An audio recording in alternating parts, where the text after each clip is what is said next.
ॐ जननीं शारदां देवीं रामकृष्ण जगद्गुरुं पादपद्मे तयो श्रुत्वा প্রণমামি মুহুর্মুহু। নমস্কার। শ্রী শ্রী মায়ের কথা গ্রন্থ পাঠে আপনাদের স্বাগত জানাই। ধারাবাহিক পাঠের আজ 11তম পর্ব। আমরা শ্রীমতী সরজুবালা দেবীর স্মৃতিকথা পাঠে ছিলাম। পৃষ্ঠা সংখ্যা 24। একটু পরে 4-5টি স্ত্রীলোক এলেন। তারা ডাব ও কিছু অন্ন ফল মায়ের চরণ প্রান্তে রাখলেন।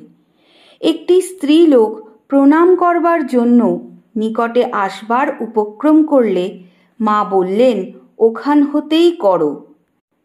তাঁরা প্রত্যেকেই মার সামনে 2-4টি পয়সা রেখে প্রণাম করতে লাগলেন। মা পয়সা দিতে বারবার নিষেধ করলেন। তার কিছু উপদেশ চাইতে মা একটু হেসে বললেন, আমি আর কি উপদেশ দেব?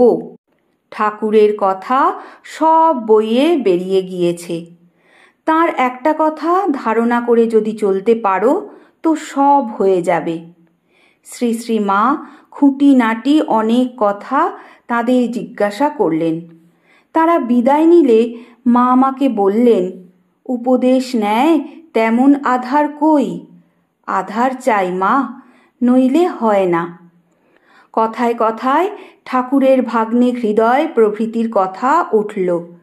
2-1টি কথা হতেই অন্নপূর্ণার মা ঘরে ঢুকতে সেসব কথা চাপা পড়ে গেল। তিনি বললেন, মা, আমি স্বপ্ন দেখেছি, তুমি যেন আমাকে বলছো আমার প্রসাদ খা, তবে তোর অসুখ সারবে। আমি বলছি ঠাকুর নিষেধ করেছেন আমাকে কারো উচ্ছিষ্ট খেতে। তা মা, আমাকে এখন তোমার প্রসাদ একটু দাও। মা সম্মত না হওয়ায় তিনি খুব জিদ করতে লাগলেন। মা বললেন, ঠাকুর যা নিষেধ করেছেন তাই করতে চাও?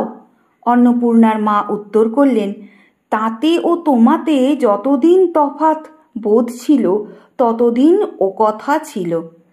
এখন দাও। মা শেষে তাকে প্রসাদ দিলেন। কিছুক্ষণ পরে তারা বিদায় নিলেন। গৌরীমার ওখান হয়ে যেতে হবে বলে আমিও একটু পরে বিদায় নিলুম। 5 কি 6 ফাল্গুন বাংলার 1319 সন শ্রীমান শোকহরণের সহিত পুনরায় গিয়েছি। সকালবেলায় পূজা হয়ে গেছে। দেখেই মা বললেন, এসেছো? মা, বেশ করেছ। জয়রামবাটি যাবার দিন বদলে গেছে। 13 নয়, 11ই ফাল্গুন। কার সঙ্গে এলে? আমি। শোকহরণ নিয়ে এসেছে। অনেক দূরে আছি মা, আসবার সুবিধা হয় না। মা শ্রীমানের প্রশংসা করে বললেন, আহা, লক্ষ্মী ছেলে, কত কষ্ট করে নিয়ে এসেছে। জিজ্ঞাসা করলেন, জামাই অর্থাৎ আমার স্বামী কেমন আছেন? আমি, বড় ভালো নেই মা।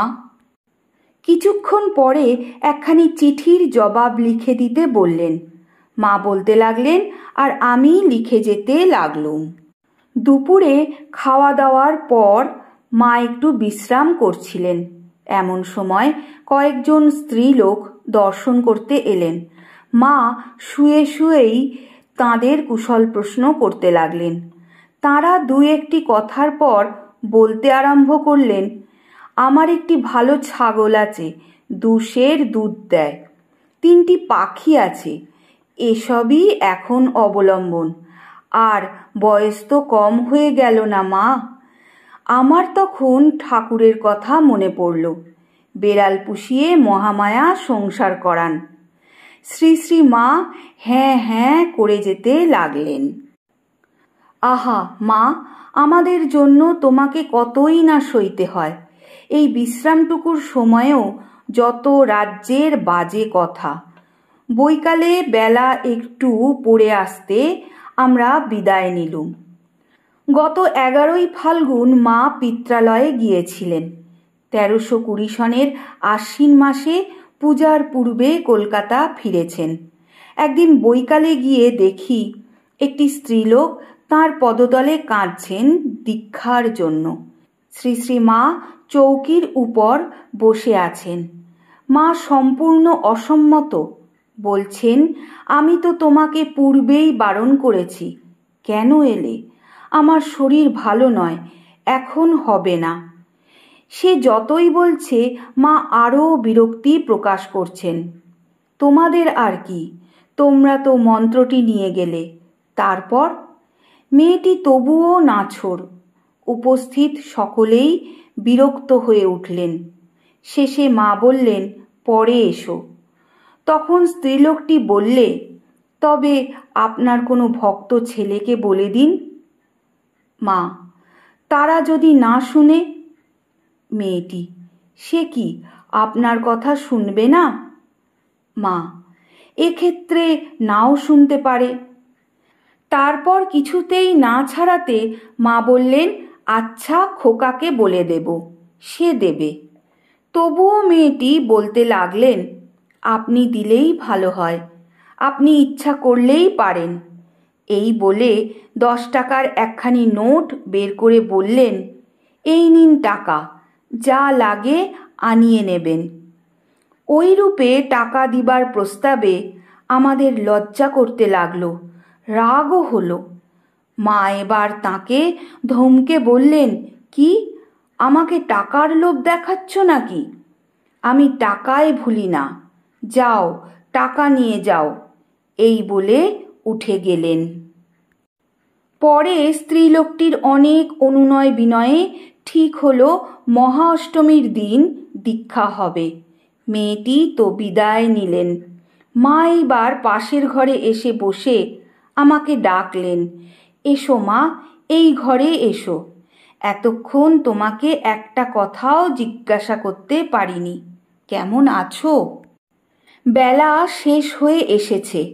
পূজার সময় বলে অনেক স্ত্রীলোক কাপড়, মিষ্টি ইত্যাদি নিয়ে এসেছেন। মা হাসি মুখে তাদের কথার উত্তর দিচ্ছেন। খুব গরম, আমি মাকে হাওয়া করতে লাগলুম। একটি মহিলা এসে সাগ্রহে আমার হাত থেকে পাখাখানা চেয়ে নিয়ে মাকে হাওয়া করতে লাগলেন। মায়ের একটু সামান্য সেবার কাজ করতে পেলেও সকলের কি আনন্দ! আহা, কি অপূর্ব স্নেহ করুণাতেই শ্রী শ্রী মা আমাদিগকে চিরাবদ্ধ করে গেছেন। আর তার অবস্থানে বাগবাজারের মাতৃমন্দির সংসার তাপদগ্ধ মানুষের কি মধুর শান্তি নিলয়ই হয়েছিল, তা বলা বা বুঝানো অসম্ভব। এইবার আমিও রওনা হব। মাকে প্রণাম করতে গিয়ে বললুম, মা, শীঘ্রই একবার বাপের বাড়ি যেতে হবে। মা সস্নেহে বললেন, আবার শিগগির এসো মা, চিঠিপত্র দিও। মার জন্য একখানি কাপড় নিয়ে গিয়েছিলুম। আসবার সময় বলছেন, তোমার কাপড়খানি দেখিয়ে দিয়ে যাও মা, পরব। আজ পাঠের এখানেই বিশ্রাম। ওং যথাগ্নের্দাহিকা শক্তি রামকৃষ্ণে স্থিতা হিয়া সর্ববিদ্যা स्वरूपां तां शारदां प्रणमाम्यहम्।